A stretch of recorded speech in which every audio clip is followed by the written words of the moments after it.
बात करते हैं पाक में नई सरकार के सस्पेंस की। नमस्कार, मैं हूं विवेक श्रीवास्तव और बुलेटिन शुरू करने से पहले इस वक्त की बड़ी खबर सीधा आपको बता देता हूं। पाकिस्तान में आम चुनाव को लेकर गिनती चल रही है, जारी है।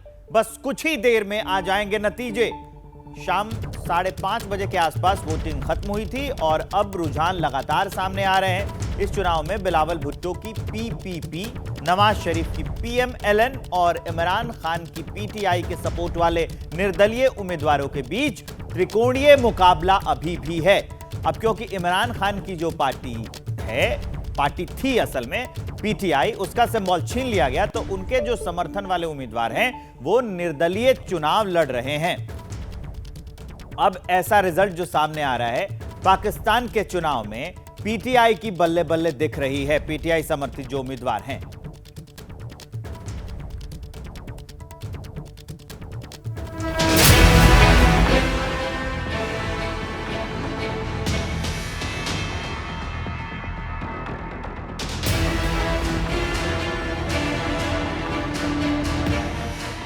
क्या नवाज शरीफ चौथी बार बनेंगे पाकिस्तान के प्रधानमंत्री? क्या बिलावल भुट्टो बनेंगे पाकिस्तान के सबसे युवा प्रधानमंत्री? क्या जेल में रहकर चैंपियन बनेंगे इमरान खान नियाजी? ये वो सवाल हैं जिसका जवाब बस कुछ देर में मिलने वाला है, क्योंकि पाकिस्तान में आम चुनाव के लिए वोटिंग खत्म हो चुकी है और गिनती जारी है। कई सीटों पर जीत का ऐलान हो चुका है तो कई सीटों पर अभी काउंटिंग ऑन है।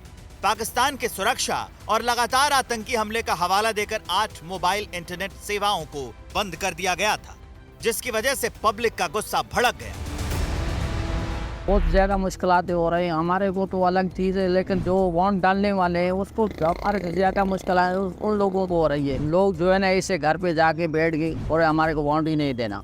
ऐसे समझ लो कि 100% में से 40-40% लोग आ रहे, बाकी जो है ना ऐसे पूछ के वापसी जा रहे हैं।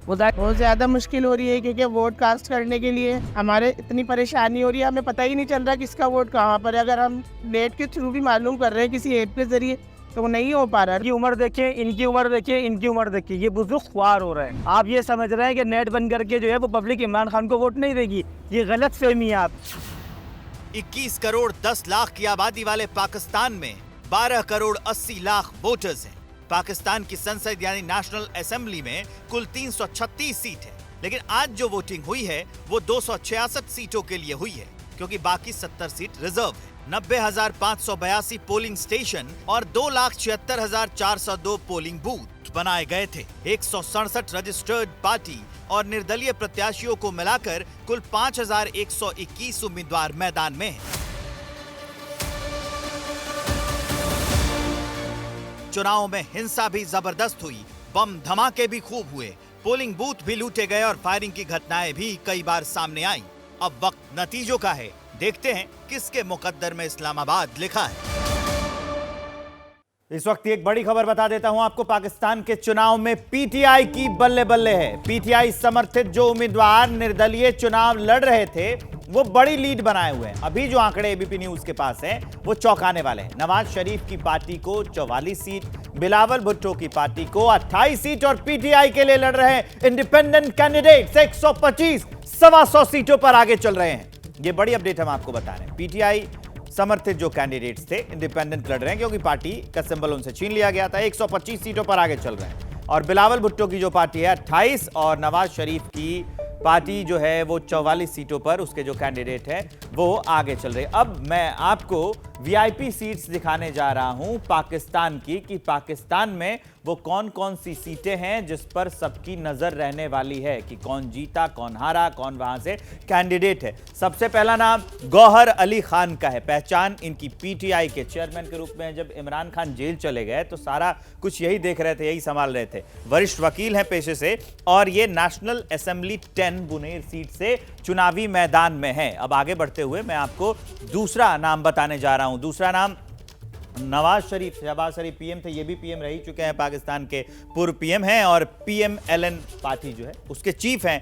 और ये नेशनल असेंबली 130 लाहौर और नेशनल असेंबली 15 मनसेहरा 2 सीटों से ये चुनावी मैदान में है नवाज शरीफ। अगला नाम मैं आपको दिखाने जा रहा हूं, अगला नाम है बिलावल भुट्टो का। बिलावल भुट्टो को आप जानते ही होंगे, पूर्व विदेश मंत्री रहे हैं, PPP जो पार्टी है उसके चेयरमैन हैं और ये 3 सीटों से चुनावी मैदान में है। कौन कौन? तो national assembly 194, Larkana, NA 127, Lahore NA 196, QSK। दरअसल ये 1, 2, 3 और 4 सीट, माफ कीजिएगा, 1, 2 और 3 सीटों से ये चुनावी मैदान में है बिलावल भुट्टो। और अगला नाम जो है आसिफ अली जरदारी का है। आसिफ अली जरदारी के बारे में भी मुझसे जानकारी ले लीजिए कि ये पूर्व राष्ट्रपति रहे हैं, बिलावल के पिता हैं और NA 207 नवाब शाह सीट से ये चुनावी मैदान में है। ये तमाम मैं आपको बड़े चेहरे बता रहा हूं जिन पर सबकी नजर रहने वाली है। अगला जो बड़ा नाम है वो है शहबाज शरीफ का,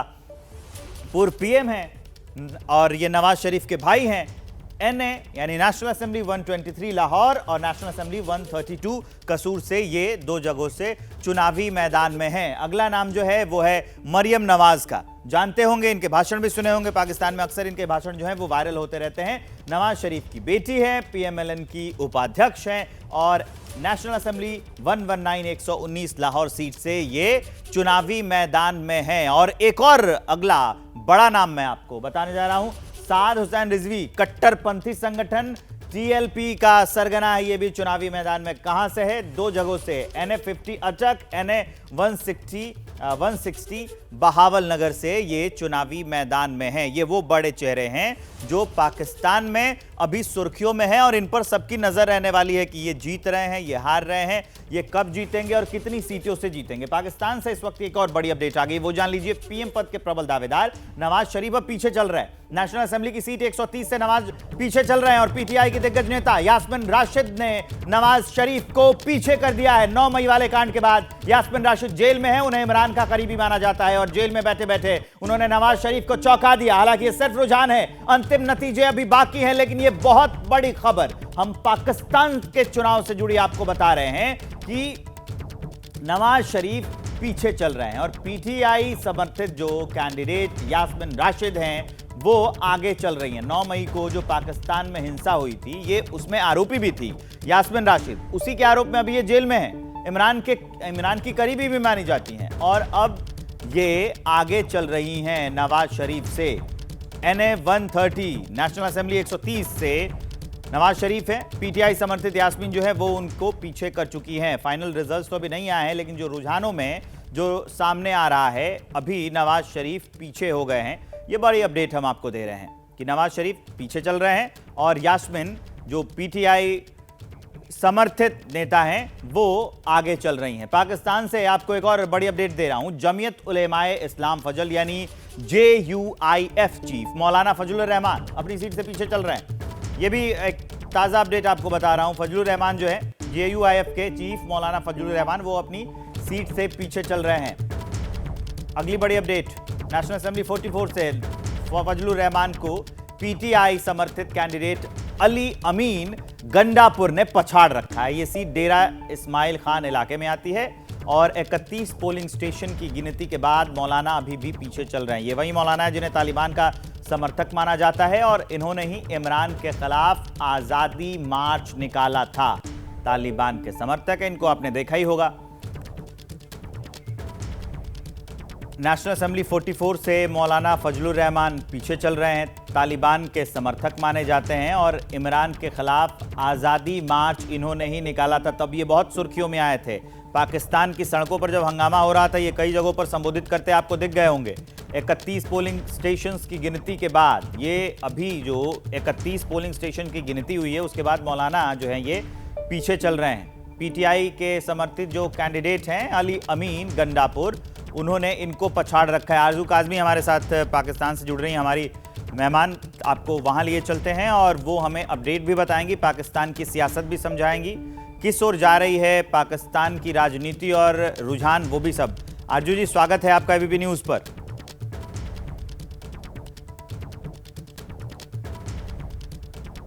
थैंक यू सो मच। आप सबसे पहले तो ये बताइए कि अभी जो अब तक जो काउंटिंग हुई है उसमें क्या दिख रहा है आपको?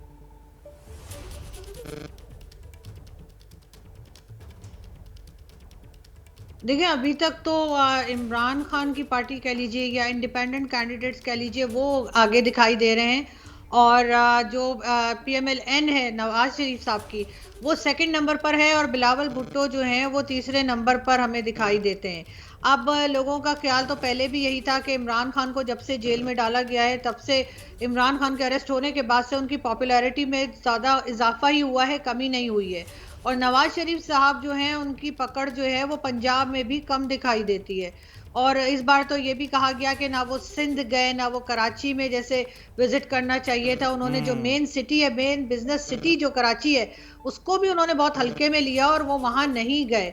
तो इनको कहीं ना कहीं जो है ये चीजें जो है उनको नुकसान पहुंचा रही हैं। लेकिन अब फिर भी अगर जैसे कि पाकिस्तान में आपको पता है कि एस्टेब्लिशमेंट ही है जो लाती है और ले जाती है, अगर उन्होंने अपना रोल एक बार फिर प्ले किया तो यकीनन नवाज शरीफ साहब को हम एज अ प्राइम मिनिस्टर देखेंगे, चाहे वो जीतें या ना जीतें।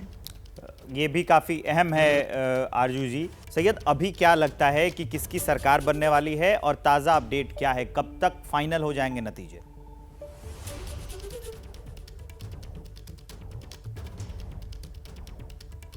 जी बिल्कुल, सरकार की आपने बात की तो ये सवाल बहुत इंटरेस्टिंग है यहाँ पे, क्योंकि पाकिस्तान में आपको पता है कि कोई चीज़ भी जो है वो पहले से हम प्रिडिक्ट नहीं कर सकते कि ऐसा होगा।